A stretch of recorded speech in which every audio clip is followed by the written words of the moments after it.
Welcome to CoBB, Conversations on the Business of Brands with Sudeep Chawla and Sharan Raghavan.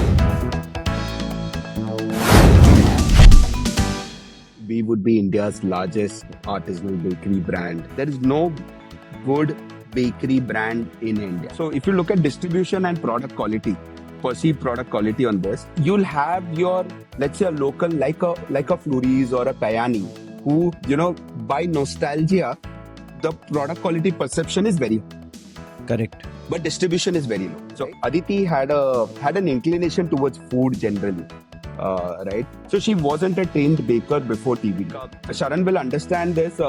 We actually got into all these partners without any listing fees. So today, modified atmosphere packaging, the banana bread, which was a 2-day shelf life product, first went to 25 days, and today it is at 3 months shelf life. Oh, lovely. So our head chef today in our factory, he was a security guard. Vision was quite clear. It was to provide a no nasties, real ingredients bakery product at scale. A modified atmosphere pack will cost 2 to 3x of what a normal pack will cost you. My differentiator cannot be distribution. We were bootstrapped for almost 8 years. 6 of it was out of choice. 2 of it was because we could not answer this question. So don't try to teach consumers. You don't have the bandwidth for that. I don't believe D2C works in food or in FMCG. When you're trying to raise funds, you call yourself a D2C startup. You cannot serve people from your website or from Amazon or somewhere directly as a brand. Now the problem is the customer has moved to the online ordering platforms. So what is the point of this store? So where we are okay with discounting is for a new customer or a new trial or somebody new to the brand. Also go through your pricing structure and see that are you actually incorrectly priced. So Sharan, I have a question to start with. Sure. Do you know how many pieces are there in a baker's dozen? I do actually. And I know the story behind it. You do? Yeah, because there was some price control in the UK and for bread. Mm-hmm. Bakers who used to get beaten up pretty often, so they end up giving one extra, which became 12 plus 1, which became the wholesale scheme also, which is the 12 plus 1. Correct. Trust a sales and marketing consultant to come up with a wholesale scheme reference somewhere during the podcast. भैया 12 पे एक free है कहीं से. Exactly. Okay, excellent. Good. So, Sharan, the reason I brought up that reference is that today for all our listeners, for them to listen to and learn from some of the practical practitioners on the ground, we have on the podcast Sneh Jain with us. Hi, Sneh. How are you? Hi, Sudeep. Hi, Sharan. Welcome, sir. And, Good to be here. Before we ask Sneh to introduce himself in detail, for our listeners, Sneh is a co-founder of The Baker's Dozen. And I don't think I need to introduce the brand. It is available all across all cities. I'm sure all of us have either seen it, consumed it, given some feedback or recommended it. But they started this brand in 2013, been more than a decade. Extremely successful work, beautiful products, and possibly one of those brands where the product precedes marketing. Product is the marketing, and that is something that we will delve into as we go ahead. So over to you, Sneh. Why don't you just give a brief introduction to our listeners, and then we will deep dive. Great. Thanks, Sudeep. So as you said, right, so I'm one of the co-founders of The Baker's Dozen. Today, we would be India's largest artisanal bakery brand. And we'll delve into detail as to what do we mean by that also. Yeah.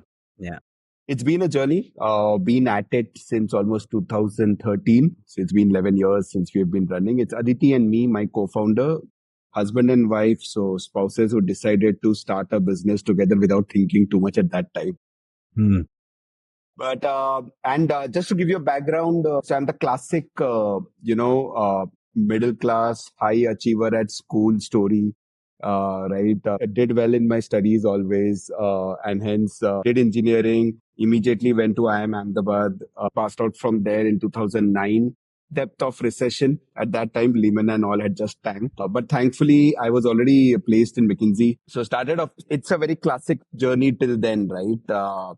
You do engineering, you do MBA, you become a consultant, and then you retire as a partner with a yacht. That was the idea. So for around 2.5 years was with McKinsey. Actually, one of the best jobs I think you can give to a young 20-year-old, right? 22-year-old.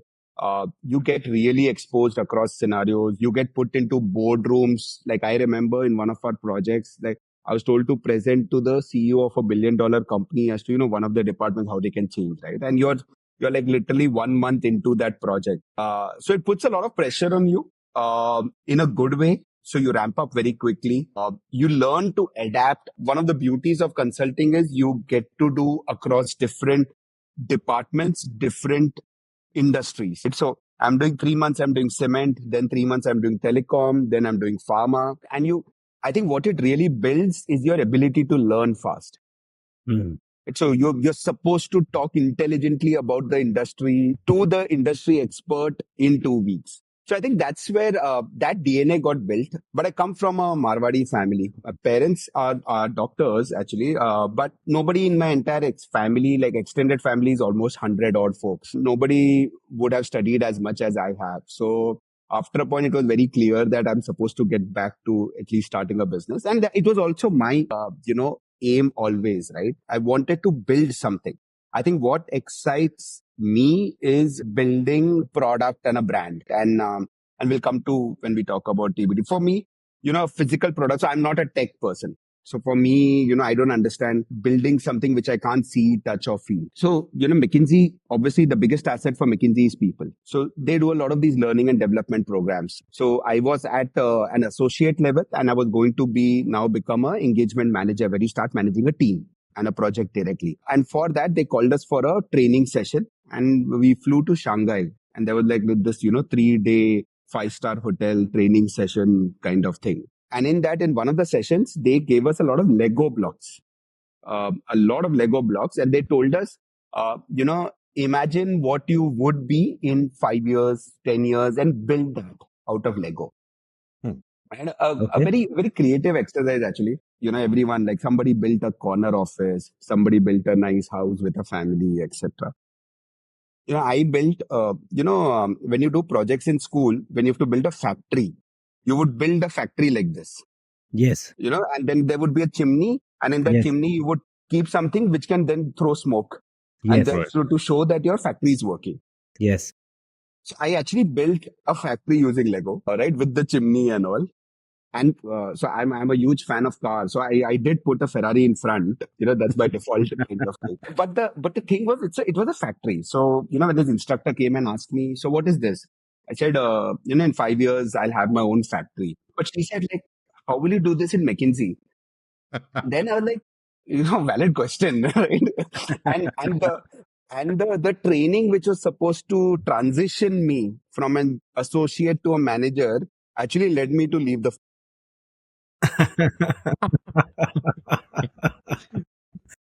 and that's how kind of things evolved, right? So I realized that consulting is not what I want to do for the rest of my life. So left in 2012, 3 years after joining, left without an idea in mind. The entire thesis, the idea at that time was, we'll figure it out, we'll explore. 6 months, 1 year at that age will not change your career trajectory too much. Right? So let's evolve. And let's see. When you quit, you already decided you were going to do something with your wife? No. So actually, I just quit, Sharan, saying that I want to do something on my own. Nice. Right? Now, what to do? So McKinsey was very worried. I remember in my exit interview, they were like, are you going to BCG? Are you going to Bain? You're not telling us where you're going. Like, this does not seem right. Like, people come with a plan saying, I'm going here, I'm moving here. I said, no, I just need time. I'll figure it out. And then, we started our exploration. Now what happened around the same time? So Aditi and me were married. We got married in 2010. And then, Aditi, so she comes from Ahmedabad. I'm from Bombay originally. And she was running a small project where she set up one of India's first college merchandise stores on IIM campus. All right. So this is not a classic, we always have these stores which sell like t-shirts and caps and things like that. Right. But IMA is unique in a way that the architecture itself is almost sellable. All right. The entire architecture, it's very like, you can build models out of it. You can talk a lot about it. And if you see the kind of college souvenir shops that you get abroad in a Harvard or a MIT, the Indian shops are nowhere to that standard, right? We don't get those kind of paraphernalia. And that's what Aditi helped set up as a project more, because as I said, like she and her father were quite heavily involved with IM. So it was more about a way of giving back to the institute. So we said we'll set up the shop and then hand it over to the institute to run. Simultaneously, so what happened around 2012, her project was coming to a close. It was transitioning to the institute, and we said that we are both lying here thinking of what to do next. Let's do it together. At that time, there were no major frameworks drawn that is it a good thing or a bad thing for couples to work together, right? Not too much thought at that time. But in hindsight, this entire, and when we delve a bit more into detail, the entire complementary skill set that Aditi and me bring, I think that kind of is really helped the brand. But going back to, so started off looking at things together. Now we said we actually sat in a room, we put a whiteboard, and we said, what are industries that excite us and where we feel there is potential? So we kind of matched these two Venn diagrams in a very classic consulting way. So we said that, roti, kapda, makan, these are recession proof kind of, things like pharma, because we said, okay, I'm a pharmaceutical engineer, so pharma should be there on the board. At that time, this was 2012, online grocery was actually there as a point on the board. And Big Basket had just not started actually. I think 2015 is when they also started. So put a lot of these on a board. And we said, okay, we don't have the expertise to decide right now. Like, I don't have a strong inclination towards one or the other. Right. So let's go meet people who have done this. Okay. So we actually went on our own way of a Bharat Yatra, like a Shodh Yatra almost. Met 80 to 90 folks through our circles. Right, because you're part of the IM alumni network and things like that, right? So met entrepreneurs who are running call centers, who are running textile manufacturing companies. One guy, he was running the ambulance service for a state, right? Somebody who runs a restaurant. And we used to always go to these people and say that, literally we are here to listen to your story. We don't have an idea that we are bouncing off with you. We are just here to listen to your story. Like, for example, a lot of listeners today are doing to your podcast, right? So yeah, we'll just listen and then let's see where it goes. And we used to have those small recorders. We would record the conversation and then to go back, take notes, make like meeting notes out of it. And in one of the chance conversations, one guy just mentioned that there is no good bakery brand in India, right? And today also, honestly, if I were to really push you and ask, right, is there a pan-India bakery brand, that you can think of? Generally, the names that come to mind will be like a Britannia, for example. Yeah. Right. But also Britannia is over-indexed. It's actually cookies, right? It's Good Day. It's biscuit. Sorry, not even cookies. It's your Good Day of the world and all, right? And but modern bread has changed hands more times than it's been bought. Correct, right? And again, Sharan, these are also still, if you look at modern, if you look at Harvest Gold, right? These are still regional plays, right? A Harvest Gold is not there in Bangalore, right? Or a Chennai. So even today, if that name doesn't come to mind, and then what happens is you have a lot of these very local specialty bakeries. Right. Correct. You'll have a Iyengar in Bangalore. You'll have a Flurries in Calcutta. You'll have a Kayani in Pune. You'll have a City Bakery in Bombay. But again, those have not gone pan-India or scale, right? So there is no brand presence. And if you go anywhere in the world, right, like especially if you go to Europe and the US and all, where bakery is much more evolved than where we are today, you'll have brands like there are bakeries sitting in Central Europe supplying on a daily basis to a France or a Germany or even to a UK. Right. So there are like continental brands. And here we are actually at a city level brand, not even at a state level brand. There's no very local regional taste in something like bread in India. Yeah. Right. See, if I talk about maybe, for example, you talk about dosa batter or you talk about idli or something, or you talk about rice, differently. So there is a basmati rice and there is a different rice. There's regional varieties, right? See, bread is essentially, it's not a, hereditary Indian product. Correct. Right? So it has come to us, and hence it is the same across, right? Like it's almost like Maggie, right? Maggie, what you get in Kashmir when you're climbing Vaishno Devi, you'll get the same one that when you're going to Tirupati, right? So it's not that it has to have regional flavor. Now you can do add-ons, but the fundamental bread or the fundamental sponge cake or the fundamental biscuit remains the same across. So there's no market need to restrict it locally. It's just how it has evolved over time. Right? And that was one of the big things that we wanted to challenge. We said, the genesis of Baker's Dozen was that can you take a high quality, true to its origin bakery product and make it available pan-India? So we always, in most of our, decks or whenever, we always talk about like a 2x2 axis, right? You take distribution on one side and you take either product quality or perceived product quality, because I'm not going to comment on others, right? So if you look at distribution and product quality, perceived product quality on this, you'll have your, let's say a local, like a Flurries or a Kayani, who, by nostalgia, the product quality perception is very correct, but distribution is very low, right? And then you have those mass brands where there is no differentiation on quality at all.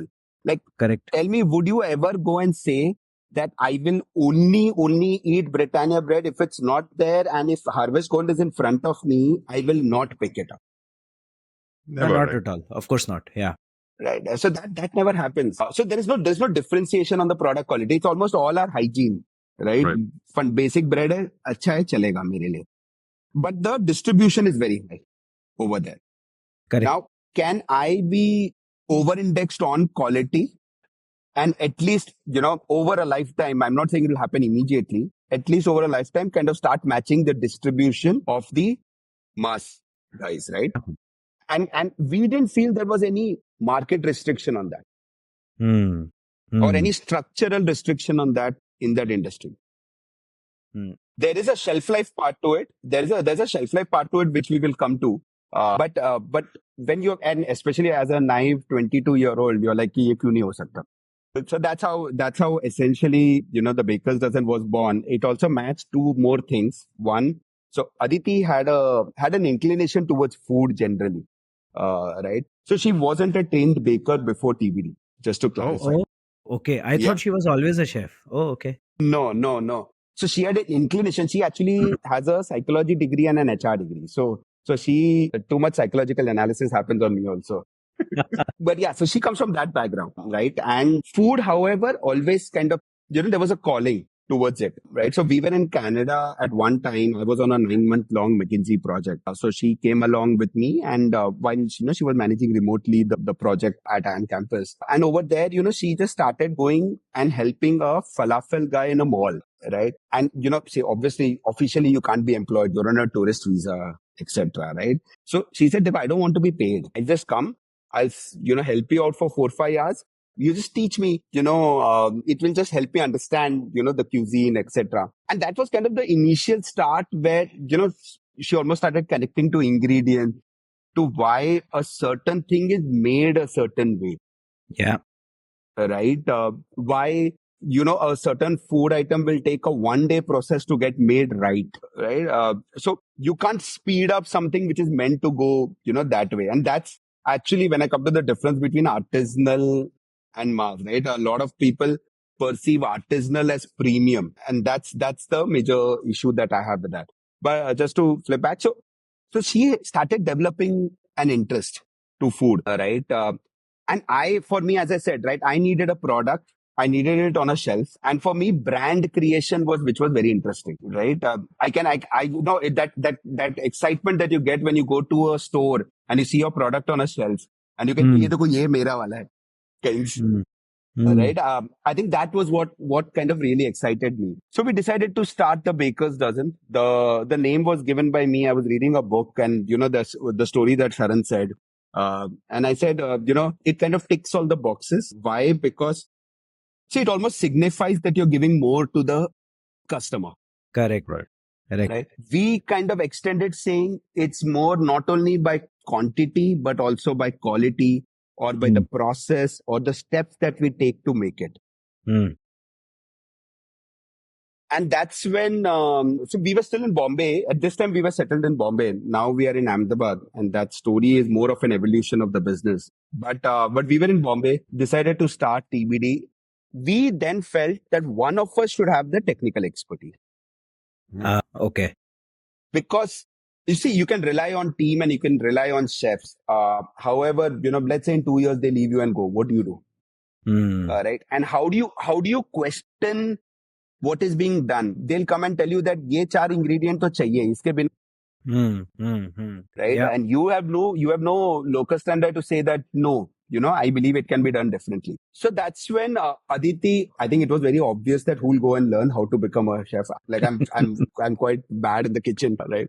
But the best thing I'm doing for the kids right now is taking our pancake premix and making pancakes out of it, and it's idiot proof. It's father approved. So Aditi first went to the French Culinary Institute in New York. Now, why America and why not Europe? See, Europe is classic bakery, right? It is like the home of bakery of France or even for that matter, Netherlands, Germany, etc. But the Americans have this unique way of taking everything and making it so, process oriented, like you can actually scale it up. Yeah. Right. So sliced bread was invented by them for this reason.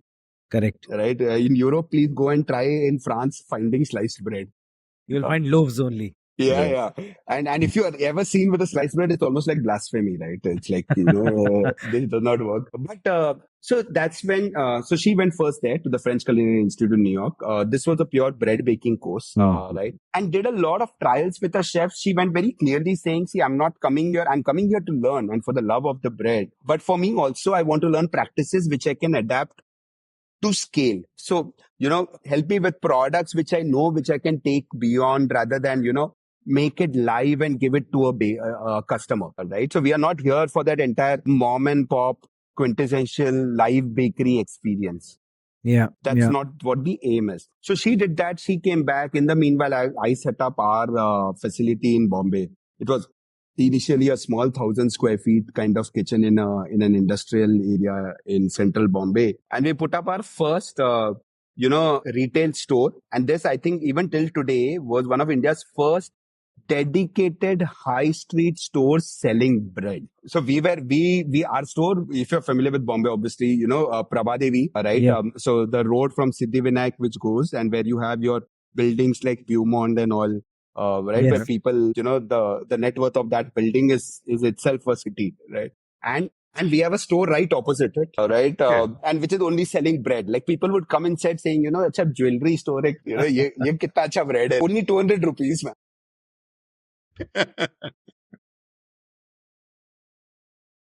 A lot of learnings, and I think what helped was we were doing something new, even for the city of Bombay. This was around the time when Starbucks had started coming. Right? So what we realized is initially we started with 13 types of bread. That was our first menu, right? Wow. Because Baker's Dozen 13, right? And now to just double click on the artisanal part, right? This is where we said we will be true and authentic to the product. So what I mean by that is, when we first started, we had this European chef who was visiting, I think, a few other bakeries or these, institutions like an F&B, like a food hall and a big bazaar and all, who came to somebody said, these two people, they're doing something unique, go and meet them, right? So he came to our facility. This was the third day of his visit. He came, he tried our different breads. So he tried a focaccia, he tried a 4-grain sourdough, and he tried a multigrain bread and a ragi bread. And he turned around and he told Aditi and me that, see, I've been 3 days in Bombay. Okay. I've eaten bread from various places, including a lot of the 5-star hotels, etc., etc. One line always kept coming to me. It was all same shit, different shapes, right? Okay. It's like a focaccia tastes the same as a burger bun, tastes the same as a multigrain, tastes the same. It's all just, if you make it straight, it becomes a focaccia. If you make it round, it becomes a burger bun. If you cut it as a sliced bread, it becomes a sliced bread. All right. First time I'm able to actually feel a difference. Oh, nice. And that's when we told him that these are all, individual scratch recipes. I believe, that's what artisanal is. It is not premium. It does not only mean high priced. A lot of people, perceive ki artisanal hoga, to matlab mass se to, 2x, 3x hoga hi. Correct. It's not necessary. It is all about, are you being true to the product, true to the steps of the product? For example, if a croissant takes 1.5 days for the lamination and for the layers in a croissant to come, when you cut a croissant, you should be able to see that mesh layers. layers, right? Then it takes that much time. Now that's being artisanal. Now, if you say that I'm going to make this in 3 hours, right, and call this a croissant, that's not being true to the product, right? Now, what happens in many cases is the process and the ingredients that you need to be true to the product inadvertently leads to the pricing being high. Does it right? also mean it must be handmade?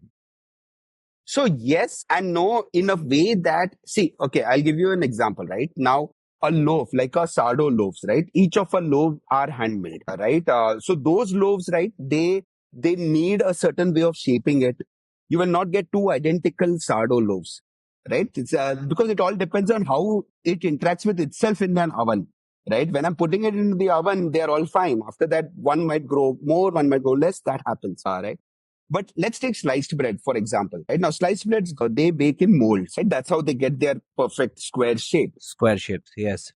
Now, that part is obviously not handmade, right? That is part of going into an oven and part of more of an industrialized setup. That can almost be automated to the extent where you put it on a conveyor belt, it goes into an oven and it comes out. Right. But does that mean you can't be artisanal in sliced bread? I don't think so. You can still be. So our multigrain, for example, has almost 30% seeds in it. Right? Okay. Now, right, our ragi loaf has ragi flour, not like a, like a kesar milk kind of example, right? Where kesar is like this. Sprinkled. So does that mean I cannot make artisanal sliced bread? No. I think where I feel is that if you take the true essence of the word, it is more about just being true to the product. Am I doing right by it? Now, yes, from a sales and marketing angle, you can talk about, okay, my artisanal breads are sourdoughs and my daily breads are sliced breads. But that's more, Sharan, from a front end to the customer. But as a business or as a back end, you would follow the same principles across. Yeah, I think that's fair. That's quite fair. And therefore, Sneh, when you were explaining this to people around you, to investors, etc., you'd had to, I can only imagine, you'd had to explain the word artisanal over and over again. Yeah. So we used to get, aapke bread bahut artistic hai na? That was like the most common thing. Poor chaps. I don't blame them, Sneh. The word artisanal is not very common in the lingo that we use. Yeah. So that's why I think, and it either signifies two things for most people, right? So either it's like it's been made by the hands of an artist and, very this, right? Or it's been made in a very, for the lack of better context, it's like, been made in a very NGO kind of setup, like, hum to seva kar rahe hain kahin. Correct. Right? Correct. And I'm like, ye dono nahi hai. Matlab bas product sahi. But it was difficult. But where I'll tell you, where Bombay worked beautifully for the launch of the brand was, now again, going back to that 2013-14, right? So a lot of people had started getting exposed to global tastes. When Starbucks came to India, people didn't think, ye kaun hai. People kind of, a lot of people understood the concept. A lot of people related. They would have studied abroad, gone to a Starbucks, seen that experience, right?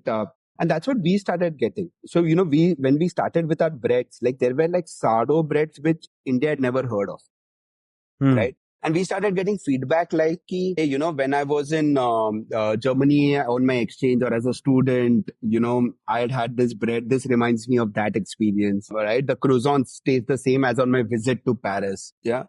And we felt there was a natural pull to the brand. And, you mentioned right at the start, Sudeep, that the product is the marketing, right? And that started working. So word of mouth spread beautifully. We started getting covered by a lot of newspapers. We have actually never paid for any coverage, right? So like we started coming on a page 3 in Bombay Times saying where to eat next, what to buy, right? We started getting Like we opened a store in Bandra, we opened a store in Lokhandwala. So we started getting celebs coming in, picking up products. And it almost became like, okay, these guys are doing something new. It's unique, it's novel. And that's how the word of mouth spread. And that's where I really credit Bombay, because that kind of awareness and that willingness to try something new, that wouldn't have happened if we would have started, let's say, in an Ahmedabad at that time. Nice. No, I believe so. I think Bombay gave you the right fertile ground to pay you results early on. That encouraged you for sure. Excellent. And Sneh, tell us, now that you chose your space, you started playing in it. Yeah. Now, this is a place which, while it requires patience and it requires mastery over subject, but it is not that you are uniquely placed. You are the only one who can do this. Yeah, there must have been other chefs, 5-star chefs, etc.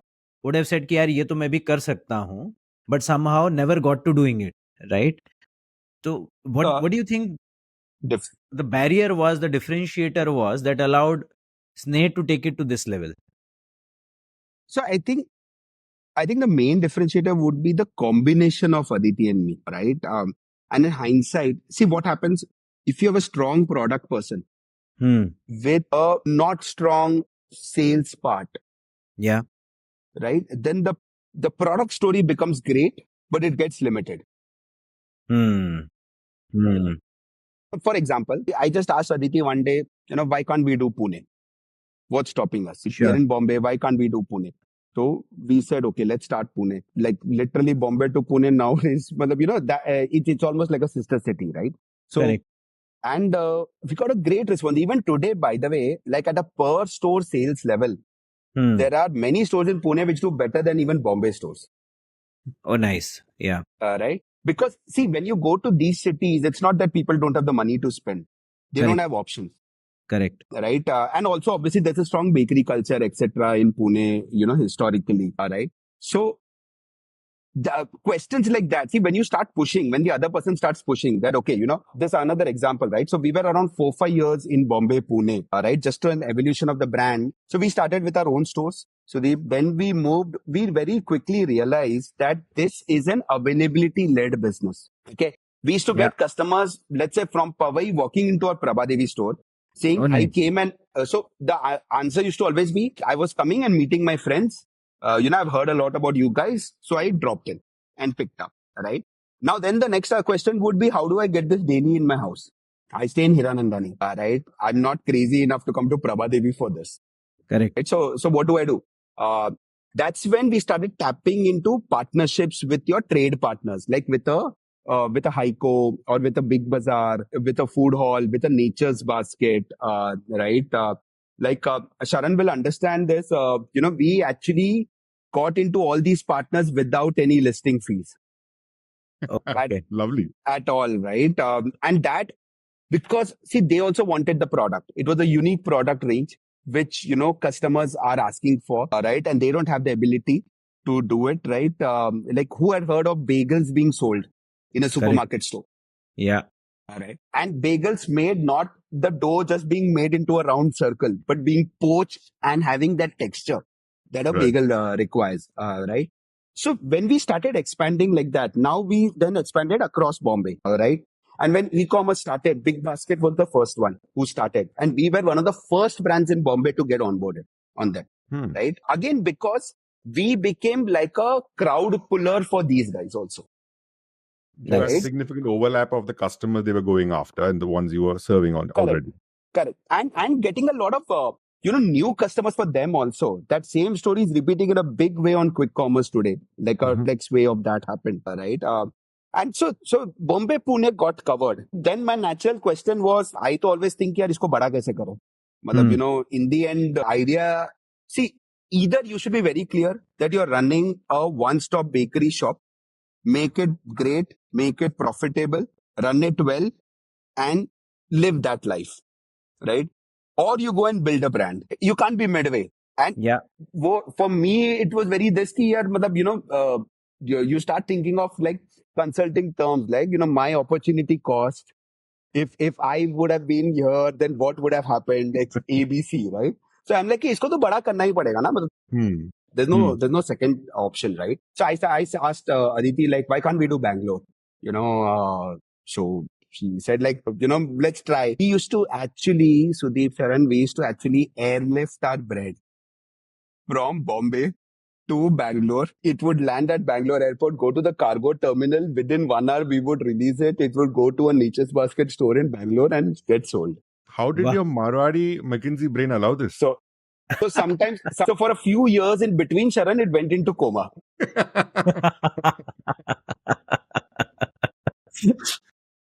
I almost feel like, in hindsight, some of those mistakes also kind of, you just realize, okay, there is a potential market. We were serving it incorrectly. I absolutely, agree to it. The cost loaded on that poor slice of bread, like, it almost like bent under that support, right? That weight. but the response was great. Like we started getting talked about in Bangalore, retailers started approaching us, why are you not coming as ABC, right? And that's when I felt, okay, this can be scaled up. It is not a very Bandra Pali Naka concept. Yeah. Right. It can be a Hebbal concept also. It can be anywhere, right? It need not. And that's when, again, Sudeep, coming back to that point, right? So my question always was, why can't we do this? Right? And that's when we went to Europe again to learn that how have those guys done it? Like today, when I was telling you that a Central European bakery will supply bread daily to a Paris or to a London, right? They are not supplying mass quality, non-differentiated bread. Sure. So how are they doing it, which we are not able to do it? Right. So we actually went back, spoke to a lot of manufacturers. So Aditi and me have this unique thing. Like I said, I'll go to a manufacturer in Europe and say that, I want to be a distributor in India. It's a market ripe for disruption. I will take your products. You give it to me frozen. I will spread it across India. But I want to check your quality standards. So I want to visit your factory. So aise karke, I would have at least visited some 10-15 factories across Europe. Nice. And when you start seeing what they're doing from a technique perspective, right? And that's when we came upon this technology of modified atmosphere packaging. So today we use it for our cakes mainly, not for breads. Breads has undergone a change again. But that was like almost like eye-opening for us, right? Because what was the other answer? The other answer was you go down a way like what, let's say, a Britannia or anybody does. So you put factories everywhere. Right? You put preservatives or chemicals in your bread, you make it last longer and you distribute it. Correct. What is your differentiation? Distribution. Correct. Distribution and maybe the branding. Maybe the branding. Correct. Yeah. So that's it. Can we do it that way? We actually felt a strong sense of control that we wanted manufacturing under our control.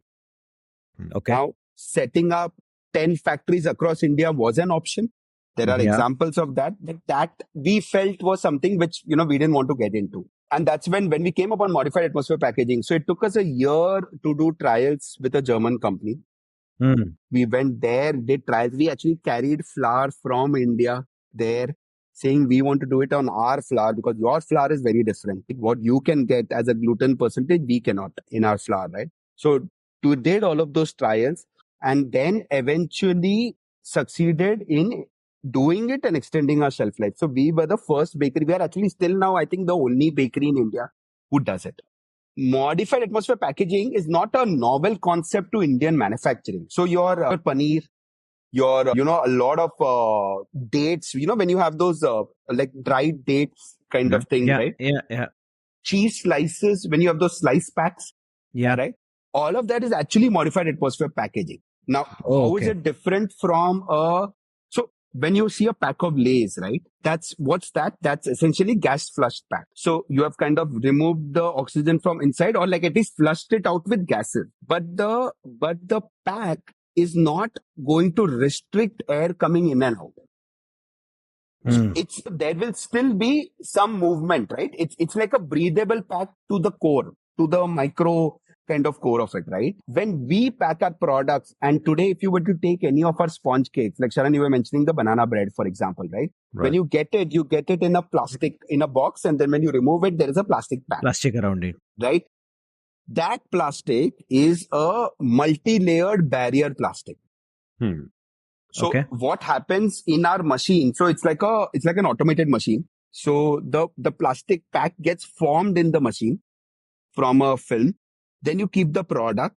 Then two steps happen simultaneously. So there is a vacuuming in that area around. So you're removing all the air, all the atmosphere from it. And then you're flushing it with inert gases. And then you're sealing it in the same instant. Now what you have done is, now this seal, because it is a barrier seal, it is preventing external oxygen from going in. Okay. Right? See, the cause for food spoilage, a lot of it is aerobic microorganisms in taking the oxygen and growing. Now what I've done is, in the pack, I have a less than 1% oxygen left. I've completely changed the atmosphere inside the pack. I have put a barrier to prevent the external atmosphere from coming in. Correct. Right? Technically, or more from a theoretically, if the barrier was 100%, product should never go bad, or at least, like stay for a long way. But obviously, nothing will give you 100% barrier. But what you have done is, if it was breathing to, let's say, 10x, you have made it x. Right? So your spoilage, which would have started on day 3 or day 4, now starts on day 8 or day 10. Nice. But all of this is because we didn't want to add preservatives. Yeah. Right. We didn't want to add chemicals. So what happens, it's not only preservatives. See, people don't understand, like banana bread, for example, right? We used to always be told by food consultants that, if you are putting bananas, because it's a real fruit, right? It will spoil. Right. Okay. So your cake will spoil. So you should replace it with a banana essence, banana flavor, right? Why? See, there is, like honestly, the mass manufacturers are not wrong when they say that, we are using like this identical flavor, right? Because the real one gets spoiled, because that's a natural product, right? So we were always told कि आप banana हटाओ, आप flavor डालो, आप essence डालो. Problem is, any flavor or essence will always obviously not taste the same as the real product. Absolutely. Correct. And you will always have that chemical aftertaste in your mouth. Right? Many times in our banana bread, people come and tell us that, we can see some form of like lines, like, when you cut, sometimes, there is that kind of structurally, there are some kind of fibers getting formed, etc. And we actually, and they ask us, is it bad or something? And they say, no, this is actually the real banana now interacting. So this is almost like proof that there is real banana inside. Real bananas in this. Right? But we wanted to solve shelf life. Obviously, but I wanted to scale. We wanted to solve shelf life. So that's when, so today, modified atmosphere packaging, just to give you an impact, the banana bread, which was a 2-day shelf life product when we were in Bombay, Pune, first went to 25 days. And today it is at 3 months shelf life. Oh, lovely. Wow, that's a brilliant jump. But no additives, no change in recipe, no modifications done to it, just by the packaging and actually, almost it's like asking the question, why can't we do it? I now get, Sneh, why you said that the combination of Aditi and you makes this, because Aditi comes from the artisanal authenticity kind of a background, and you come from saying, why can't I preserve that yet scale it? I think that combination seems to have taken simple dozen to a baker's dozen. Added that one extra. I completely agree. When we used to hire people right at the start, so on that point, right? So we have a hiring philosophy. So initially, we used to hire people from, when we started, people said, IHM se hire karo. You have these catering institutes, wahan se hire karo, Taj se hire karo, etc., etc. We hired a few people. We said, chalo banao bread, cake, jo bhi. They will be like कि हमें ये chemical चाहिए, ये premix चाहिए, ये चाहिए, A, B, C, D. right? So I said, मतलब वो तो फिर मतलब my son can also make it. Like, mix ही तो करना है. Like, so, but what is that? And what we realized was the problem is training happens like this. And it's an accepted practice. Like he's saying, Yeah, nobody challenged yeah. it. In fact, I didn't think about it that way before Sneh started explaining that why can't be there another way rather than a, something that, contains a lot of preservatives or therefore is made to last that way. I never questioned it. Right. So in our venture to scale, right, we've all worked in the food business. The easiest option is to adjust the product to last, then think of solving for other solutions to get the product to extend shelf life. And the fact that you've said, I am going to maintain my product sacrosanct and I'm going to do everything around it to extend shelf life is the slightly longer game, the harder challenge. And that's exactly why the difference has happened at Baker's Dozen. Very interesting. And a lot of difficult questions have to be asked, right? So like, and I think people just kind of stay away from that asking. And today, and some of the things you change internally, Sharan. So today, for example, our hiring philosophy is very simple. We don't hire anybody because they are qualified or they come from a certain level. So our head chef today in our factory, who knows as much about bread and cake and literally can touch a dough and tell you whether it's ready for baking or not, right? To that extent. Just to point this out, right? He used to earlier, before he joined TBD, he was a security guard. Oh, is it? So what happened was he was a security guard in one of Aditi's dad's offices, and we in Bombay, he was in Ahmedabad. One day we were struggling for labor, right? So Aditi would have just told her dad, "Papa, koi nahi mil raha guys," right? So that's it. There are these two guys. They are hardworking. Try them out, right? So this guy Bharat, he came to Bombay, right? Now he comes from a village called Dharchula, which is in Uttaranchal. It takes him 7 days from Delhi to reach his village. So it takes like 2 days, first a train, then a bus, then he has to trek for 3 days to reach his village. All right. He came to Bombay, started with us as a packer, right? No, first as a cleaner. Then he said, cleaning ho gaya abhi, I don't have anything else to do in Bombay, right? I have 2 more hours. Can I learn packing? He learned packing. After that, can I become a baking assistant? He became a baking assistant. After that, can I become a baker? He became a baker. This was over 4, 5, 6 years. Nice.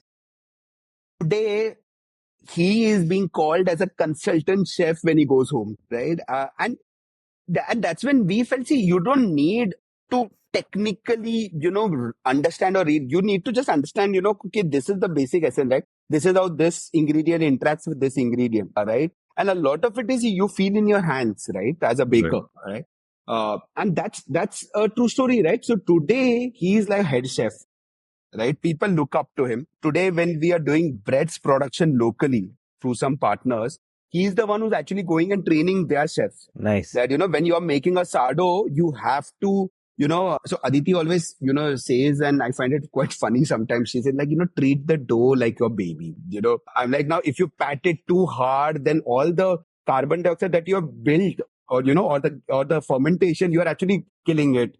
So you have to kind of pat it. And, and those small things, right, is what Bharat has kind of picked up, right? He talks the same language.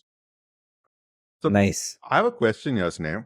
Was Bharat's role transitions driven by you or by himself? Himself and Aditi.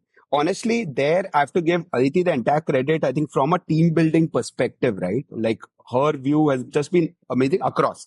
Like, I think a strong belief of let's build a capability internally, right? Qualifications don't matter. Attitude matters. And yes, Bharat was willing to learn. See, that entire zest that I want to go do something more in life. He had an option of being a security guard for all his life. But he chose differently. He chose differently. Very nice. In fact, Sharan, as they say, in this industry, it will be tricky to say that. Look for people who are hungry. Now, Sneh might say that, okay, I don't want to take that literally. But yeah, I think Bharat showed that hunger to pick up skills, to learn, and then develop that intuitive feel. So therefore, now, Sneh, maybe another offshoot of your entrepreneurship later could be University of the Baker's Dozen. where you We teach actually very people? strongly feel about it. We have discussed, and I think there is so much talent. See, our manufacturing today in Ahmedabad, it's 1 hour away from Ahmedabad. So it's a slightly rural area, Hmm. like a semi-urban rural setting, Hmm. right? There, see, we had no other option also, right? See, we can't get a trained chef from Ahmedabad and tell him to Correct. come there because we have a staff bus which leaves at 6 a.m. in the morning Okay. Yeah. and comes back at 6 p.m. Now, like, it's very difficult to motivate, you know, trained people who think that they are made for better things, right? To Yeah. do this, right? Yes. And when they have an option in Ahmedabad itself, right? See, they'll have Correct. a very good hotel in Ahmedabad or a restaurant in Ahmedabad, which will pay for their services, right? Yeah. So, Yeah. why will they do this? So, we had no other option but to hire locally. So, we would take village folk and train them. Today, like a lot of our bakers, patisserie, bakery, both, a lot of these rural women around, because for them, see, what's happened is it's a stable source of income. Hmm. It's a very clear job timing.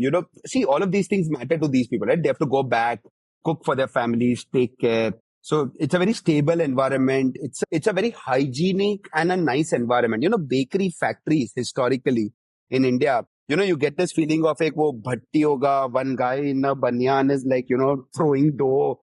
Yeah. It's like that very, like almost like a film scene, right? Correct. And here you have like actually most of our rooms except the bread room, so it's air conditioned factory. You have HVAC, you have cleaning happening continuously, you have glass, you have tiling. Those things kind of make them feel you have a uniform which you're wearing to work every day. Hmm. Uh, Hmm. Hmm. right? It's amazing how a lot of these small things matter a lot. Nice. No, And today, those guys have got trained, right? And the best thing, see, what also happens with these guys is they'll never think of taking shortcuts because they don't know that shortcut, yeah. right? See, today, some trained person might think, okay, banana bread में मैं थोड़ा banana कम भी कर लूंगा, थोड़ा baking powder बढ़ा दूंगा, मेरे को volume तो उतना ही आ जाएगा, मेरे 1 घंटे में कम काम खत्म हो जाएगा. A lot of those, people can come up with their own things. These guys don't think like that. For them, ये बोला गया है, ये करना है, and यही सही तरीका है करने के लिए. And that's how you ensure consistency in an artisanal product. Right? How many times we have always, how many times we have always felt like you go to a restaurant and you say, ये 2 साल पहले का वो खाने का मजा नहीं है. And then you Correct. realize, कि वो chef चला गया है. Somebody has gone, something has changed, the management has changed, something is off. Yes. Right? Yes. How do I today ensure that the 4-grain sourdough that Aditi was baking herself in 2013 is the same what we bake today when we bake 50,000 X loaves a day versus 10 loaves a day? Then you obviously, one is standardization, second is finding people who believe in it and Correct. don't innovate on it. Yeah. Correct. And from the belief point, right, what I'm getting a sense now is about the culture you're building within TBD. Yeah. Now, you also spoke about the joy of seeing a brand disappear or be listed in the stores available across. Yeah. What was the vision when you started, and what has it evolved over time for the brand of TBD? See, the vision was quite clear. It was to provide, today the way we articulate was to provide like a no nasties, real ingredients bakery product at scale. Right. Right.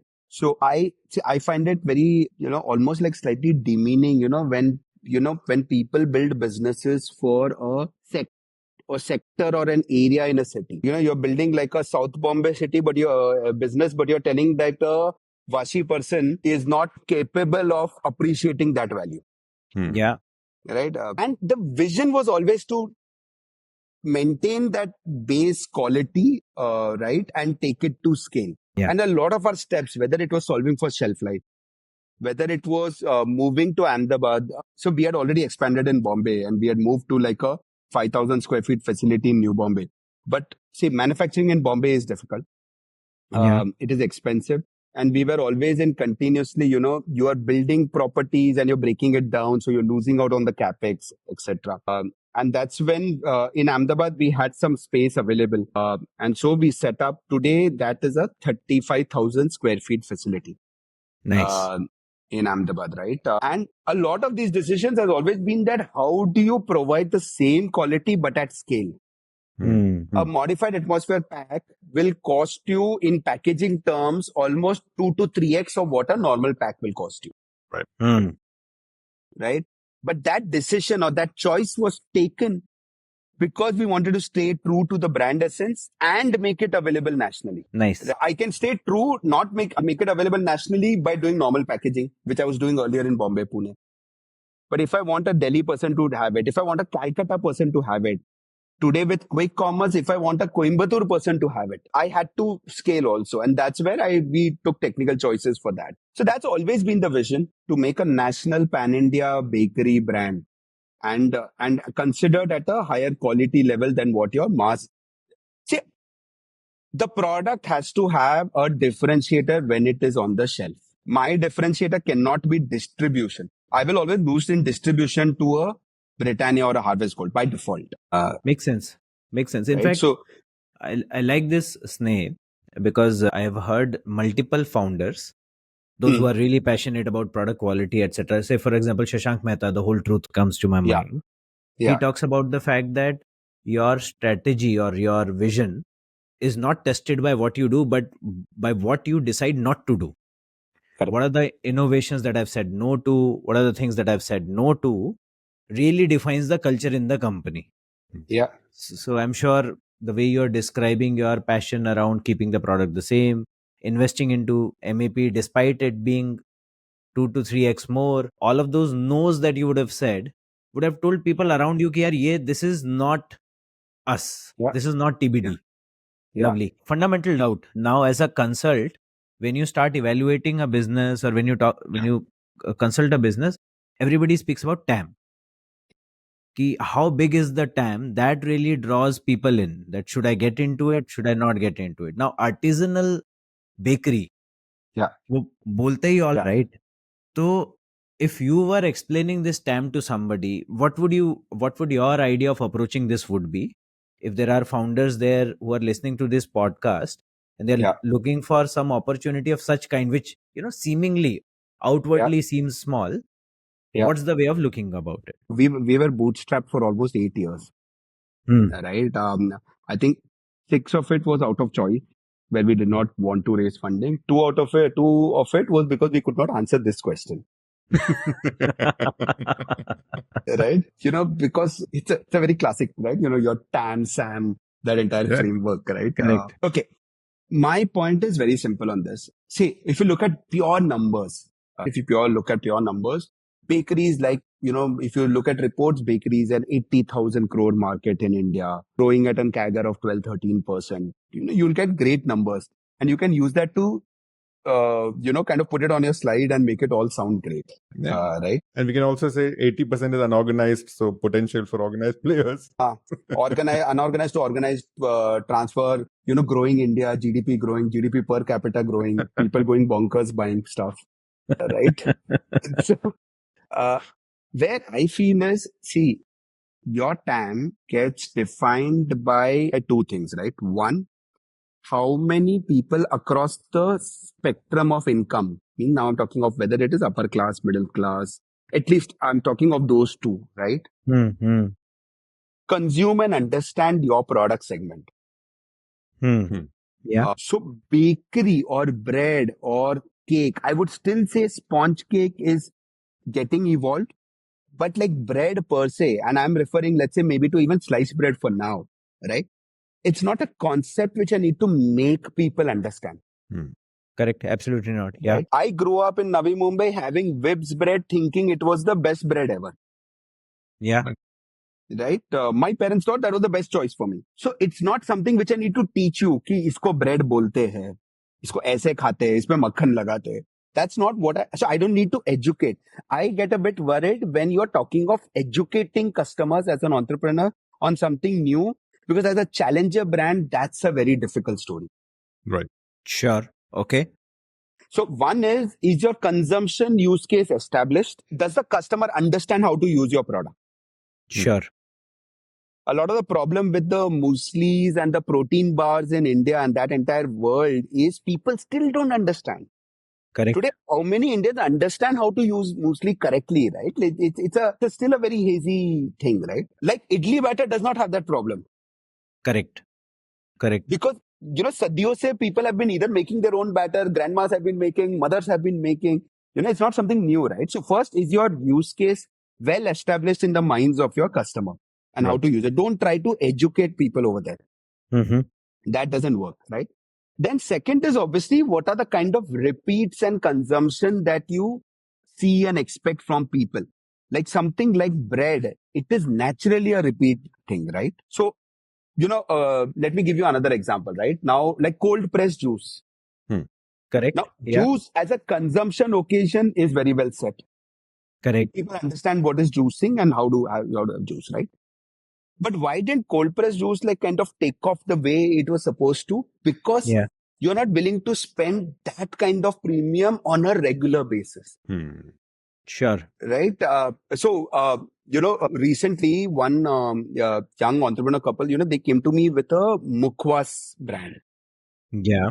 That actually I thought was an interesting, because again, in a lot of parts of India, it's not a new habit. It's a Correct. very, you eat lunch, you eat dinner. After that, you have some mukwas, right? And that, can it be made better now? So, take a concept which you don't need to explain to people, right? People should pick it up and understand. Can I make a business only of bagels? There was a bakery in Delhi which used to do only bagels. It did not work out. Because Indians don't know bagel as a use case. They don't know what to do. मतलब ये क्या है? ये donut with a hole है, but ये donut. करना क्या है It's like that. करना क्या है, right? इसका. So don't try to teach consumers. You don't have the bandwidth for that. If you're a Britannia or an HUL and you say, I will take another segment and take the cash from here and try to teach people there and take a 20-year view, that is understandable. You can't do it. Right? And second, is your repeat and use case well established? Yeah. Right? If you believe you are there, the time is open. See, today, even if I take an income cut on that 80,000 crore, saying, okay, these many people are willing to buy our products, etc. Right? Take an income cut, take off those filters, take a city filter, etc. I'll still end up with a 20-30,000 crore market. Sure. That's more than big enough for an F&B startup. See, we are not, people also have to understand, F&B or FMCG works differently from a tech or a BPC industry version, right? Absolutely. You will not get the X to 10X stories here. There are brands which are 100 crore brand in a city. Yes. Right? True. True. Consumption is very high. You can build a strong, stable business. Right. So don't aim for those kind of returns. Right. Yeah. And if 2 or 3 of these criteria meet, then your TAM is there. And the other check for TAM, I always tell people is, don't give me a TAM of a nation. Give me a TAM of a city or an area. Can you build a sizable business in Lokhandwala and in Thane? Understood. That's right? The real test of what you're really aiming for. Correct. Right? Can you become a brand of importance in micro markets? Right? Don't tell me I will be available in 10,000 pin codes. As a food entrepreneur, you're going to get burnt. Correct. Right. A lot of food entrepreneurs, they'll come and tell me that, I'm now going to be available on Amazon and people in Imphal will also buy my product. They will buy. Some of them will buy because you will discount like crazy. But the way to reach there, and by the time your product reaches there and that person ties it, and can he actually buy it at price plus delivery cost to make up for your margins? Never going to happen. But that is LTV will make up for this, no? No, it doesn't. I'm joking. That's how people will try to sell it. That's how people will try to sell. But you're incurring the same cost every time. Exactly. The problem is that. Hey, actually very... in between now, I put it out on LinkedIn also, and a lot of people kind of wrote to me personally. I don't believe D2C works in food or in FMCG. It doesn't. Okay. And the problem is when you're trying to raise funds, you call yourself a D2C startup. Right. But it doesn't, you cannot serve people from your website or from Amazon or somewhere directly as a brand. It doesn't work. There's a reason why a lot of the majors don't do that, right? It's never going to be cost effective. Your repeats, LTV, आप जो भी calculation डाल रहे हो, Excel में you can do a lot of things. It's never going to work. Absolutely. We realized it actually very late. We built our website. We built an entire new website with loyalty and features and workshop and things like that and all. And one fine day, we said, not going to work, burn it. Sudeep and I have What spoken about D2C not being business strategy, I think multiple times on the show. But you did mention you were on quick commerce, you did mention you were on e-commerce. And when you say you're not a D2C business, but you are using these channels and you also have your exclusive brand outlets, you are also distributing. So what exactly is a distribution strategy, Sneh? How would you define it? So that has changed also. So just to clarify, today, Sharan, we don't have any of our own outlets. Okay. Yeah.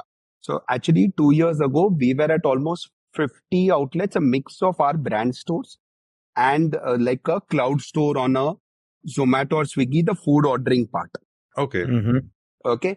What we realized, and that's how we had grown, right? See, Bombay, Pune, we grew our stores, then we grew to modern trade, then we grew online, then we moved to Ahmedabad, expanded pan India, right? And these were the channels through which we were growing. So we became we became category leaders for partners like a Nature's Basket, to a Big Bazaar, to a Big Basket. All of that was happening, right?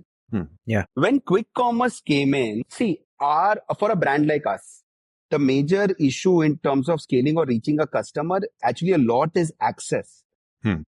Once they are able to find our product repeatedly, right? We just need them to try once. Repeats are very high, right? We will ensure or push that they try our product once. After that, we know they're going to come back to us, right?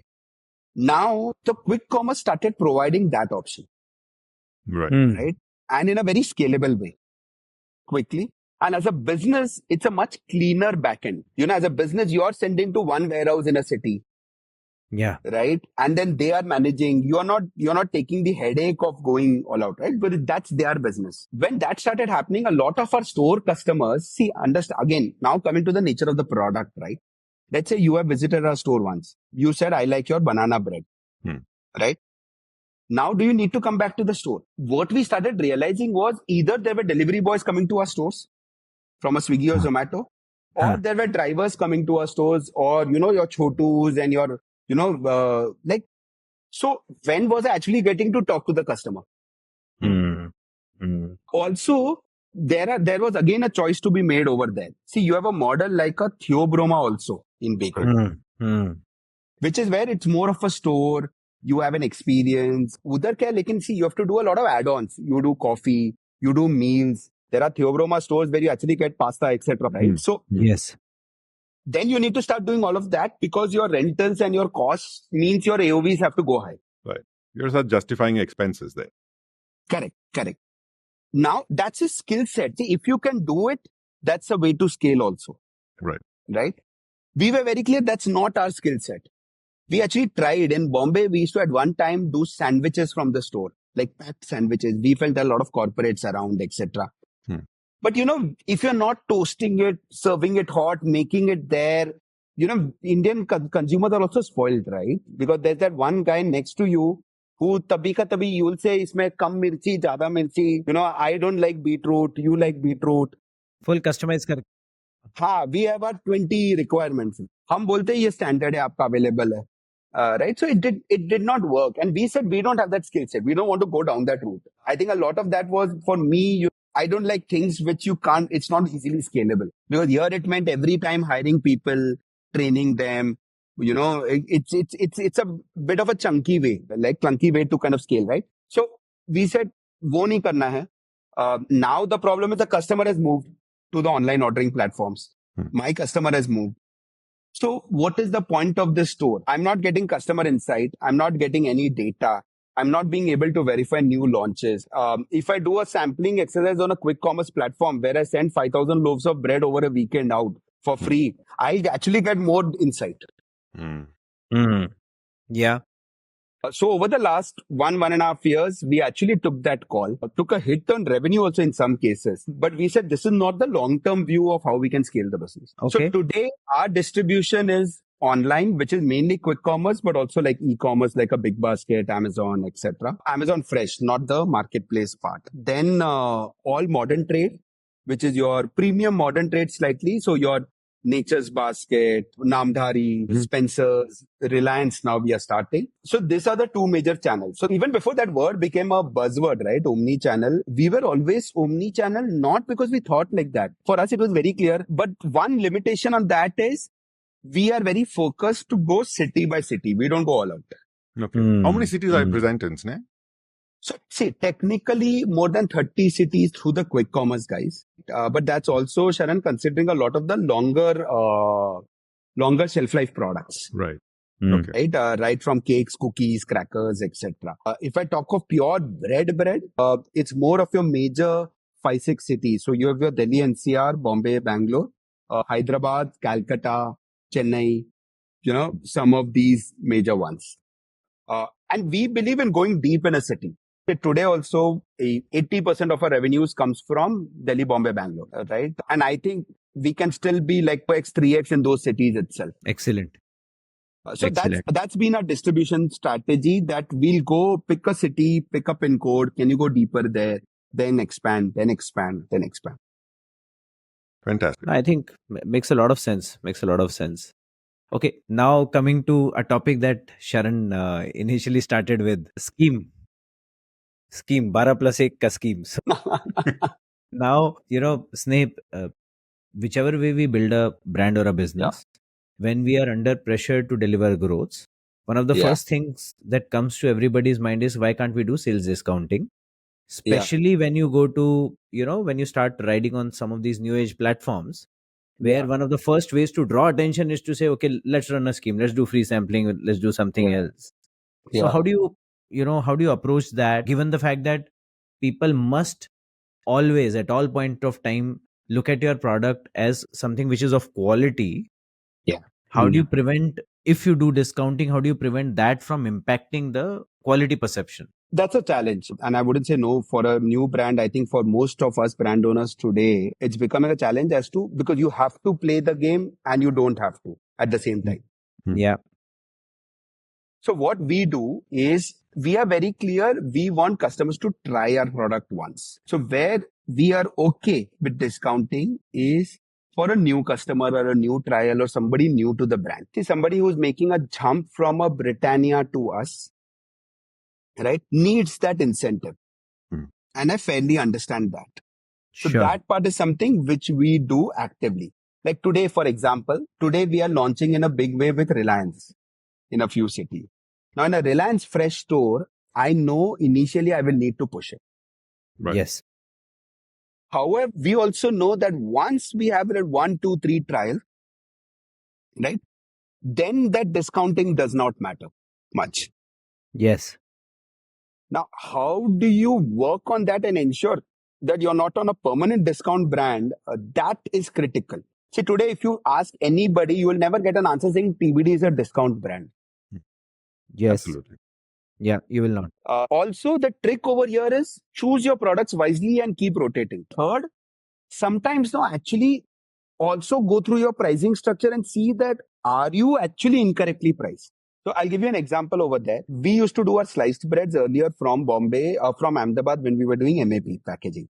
Now, because of that packaging load, because of the logistics of the Ahmedabad se Bangalore ja raha hai bread, etc., that bread cost was inflated. Now, because inflated tha, so obviously as a business, then you have to hike the MRP. We were at a 2x to a Britannia. So if Britannia was a 400 gram loaf at 60 rupees, we were at a 250 gram loaf at 65. Yeah. We went and asked our customers a lot about customer feedback, what do you feel about the product, etc. And they came back saying, this packaging and all is great, but, I'm not getting that soft feeling. People in India, bread wo touch karke kharidte hain. Correct. True. Right? Daba ke. Me too. Like, instruction diya jata hai husbands ko. Soft hai, to hi leke aana. Correct. Right? So we said, wo sab feeling nahi aa rahi aapke product se.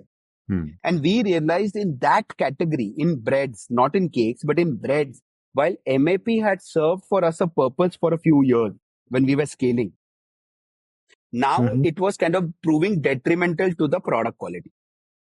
or the product experience more, not the quality, but the experience more. Sure. Right? That's when we said, okay, can we try making sliced breads locally?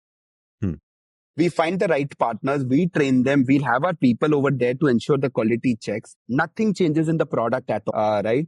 But can we pack it locally and figure out a way to kind of give that experience, right? That was a 1-year project and we have done it across India now. So all our breads get made locally in each city. Okay. Okay. Nice. Now what that did was all the costs which were inflated came down. Yes. Today, I have a 400-gram loaf selling in Bangalore at 65 rupees. Wow. Versus nice. a 400-gram loaf of Britannia at 60 rupees. Nice. Plus, I am zero maida, no preservatives, no chemicals, and also infused with sourdough, which makes it better for your gut. Brilliant.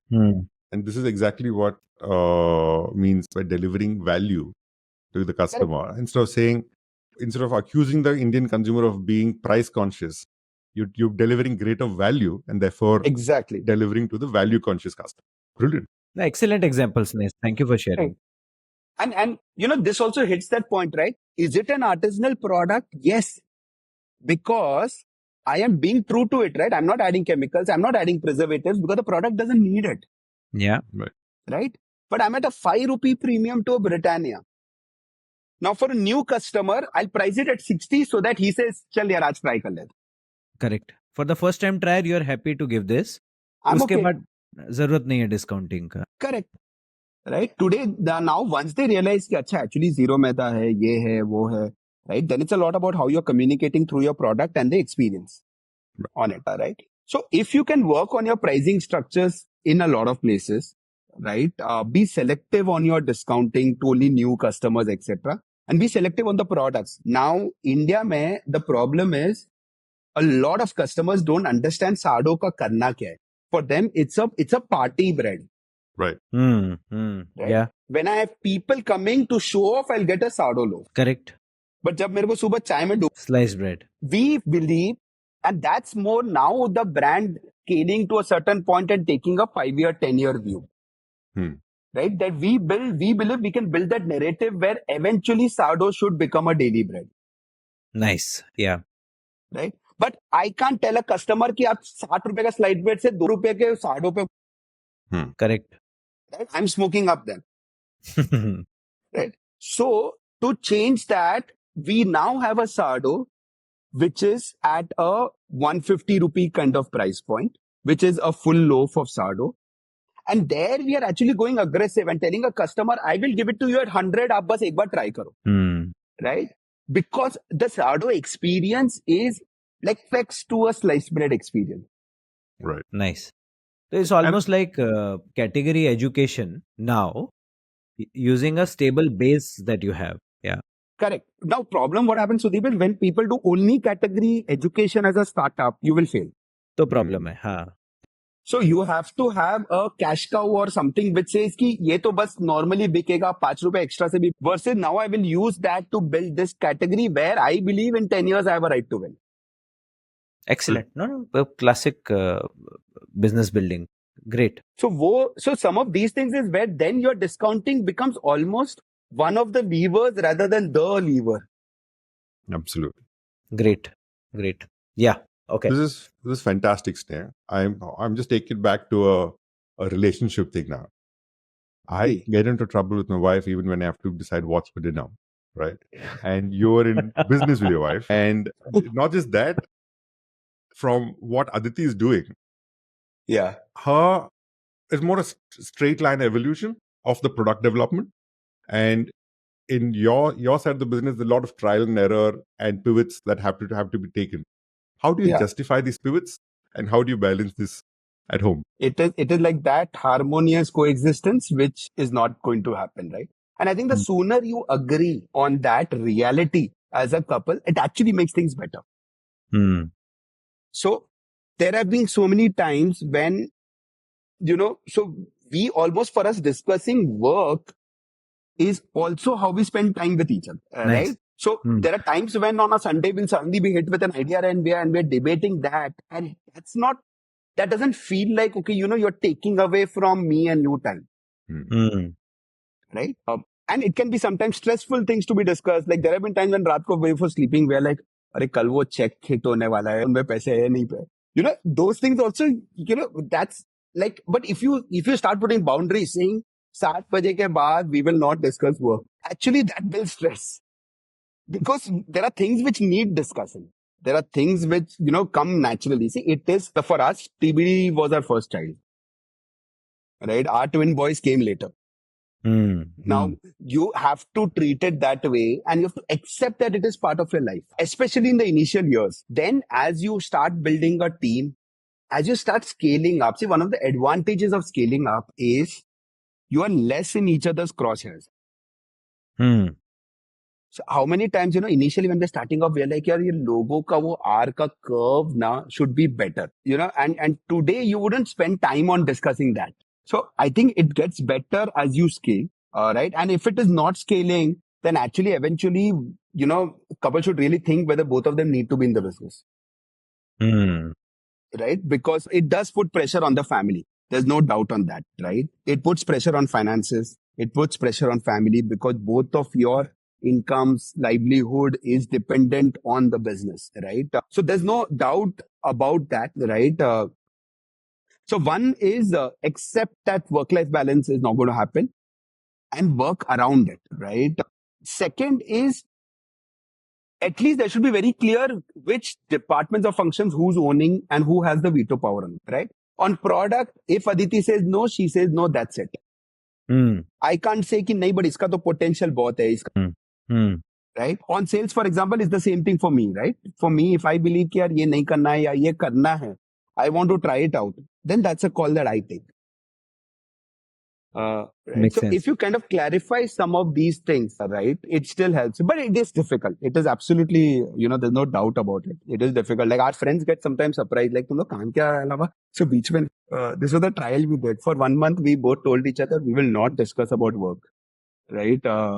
After 1 month, we realized we must have barely spoken to each other. but I think that's how it happens. That's how it works. So this is a brilliant combination, which defines, I think, the baker's dozen. And I think in one of the LinkedIn posts, I think I read about you saying that you are a great peacetime CEO and Aditi is a great wartime CEO. Yeah. Somehow it seems to me that Sneh keeps finding ways to compliment Aditi and thereby, make up for this lack of work-life balance. No, I absolutely agree. I think, Sudeep, actually in hindsight, it has worked out very well, right? So, see, I am somebody who will take a leap and then figure out if I'm falling or flying, right? Aditi will check the contours, do the geographical latitude, longitude, the angle. Should I take this step or not take this step, right? A business requires both. No, I think So, over and over again. what you said, in a wartime, right, you need somebody who's literally rationing, and in a peacetime, you want somebody who's saying, yeah, this is working, let's double down on this. So I'm able to take risks. She's able to measure risk. It's a beautiful way of saying this, Sneh. Okay.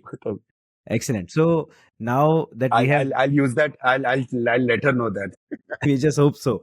On a parting note, Sneh, while you've helped us understand the baker's dozen, your journey, learnings, etc. If there are young entrepreneurs who are listening to you right now, what would you tell them as an advice, couple of advice, etc. when they are starting up, especially when they are approaching building a brand in a seemingly competitive space?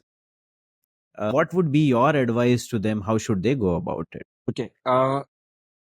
So 2-3 things. Let's go one by one. So first, on the product part, right? I see a lot of people, and that is something which I and Aditi and me both have kind of learned in the last 1 or 2 years is, as a founder, don't build a business because you love your product, right? We were in love with our cakes. Like we used to launch products when Aditi would say, "Ye cake bahut acha hai," I would taste it. We would all love it, and we would say, "Ye costing hai, iska margin ke liye itna MRP hona chahiye, dal dete market." Today we do extensive consumer research. We make people check our concepts. We get brutal feedback, right? Many entrepreneurs come and tell me, my friends and family love this product. That microcosm is not India. It is not even Bandra. It is not even Palina. So test it with enough customers, get brutal feedback, right? Don't test it with people only whom you know. They are naturally biased, right? Because they will be like, यार मेहनत तो कर रहे हैं बच्चे. So we should not say bad things. India mein we are very, very this about saying bad things, right? Correct. So be very clear. Does the customer like your product in enough settings, in enough types of customers, right? Then see if you can launch it, right? One is that strongly. Second is, you can present whatever you want to whomsoever you want to. You can present TAM, you can present CAC, LTV, all of those numbers, right? ACOS, ROAS, etc. Don't get fooled by it yourself. I understand the need to dress up a bride, right? But you know how the bride looks inside. Many times, founders start believing the numbers that they have cooked up. You know inside that this was more of a story or an icing on the cake, but for me, the focus is here. Like I might, for example, I'll give you an answer on that. I might say GT is a great market, which is the long-term building for a brand. I had recently met Damodar Mal, head of Reliance Retail, right? Correct. And he said a line, GT distribution एक state में भी एक lifetime में नहीं होगा. And that's the reality, right? Now, to an investor or anybody, I might present saying offline market sits here. This is where the customer buys. There are 10,000 grade A GT stores. I can do 1,000 rupee per month over there. तो ये तो 100 crore तो इधर ही है ऐसा ABCD, right? I know for a fact कि मेरे को तो अभी उसको पहले तो Whitefield में prove करना है ना. Correct. So let's make it very clear. What do I have to do versus what I'm presenting? Yes. Right? And it's not that I'm lying. It's just that I am amplifying it. But I know what is my immediate focus area. I should not deter from that. And a lot of founders start getting, like the moment they raise funds, they'll be like, I'm appointing 100 distributors in the next 3 months. Primary ठीक है, secondary तो आने नहीं वाला है ना. फिर आप 6 महीने बाद you'll be sitting on unsold inventory. Correct.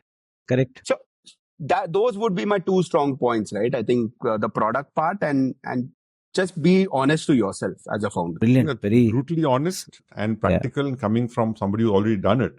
I think it makes a lot more sense, and people can take away. When you do many mistakes now, you start realizing. It's like I believe अभी तक white hair नहीं है, but automatically you start feeling wise. Yeah, but that's the only way to learn, I believe, especially in business. Yeah. You can't sit back and say, maybe that'll work, maybe this will work. Figure it out. And that's the only way it's work. Yeah. I think brilliant. I didn't realize we have spent so much time talking about all of these aspects. It's just the time just flew, and it was brilliant chatting with you. We learned a lot. In fact, while Aditi is not on the podcast today, but you can pay compliments to her. We learned a lot from her too. From all the things that she has done, you and her made choices. We learned from each one of those things. I'm sure not only Sharan and I, but all the listeners, especially some of the startup founders, some of the budding entrepreneurs would take up many more lessons from here. And before everybody says goodbye, let me also tell everybody to definitely give the Baker's Dozen product a try. If you haven't, it must be available in a quick commerce site near phone. So, absolutely. Thank you so much for taking the time, Sneh. Lovely. Thank you, Sharan. Thank you. Thank you for listening to CoBB. Conversations on the Business of Brands with Sudeep Chawla and Sharan Raghavan. Subscribe and learn more at cobcast.net.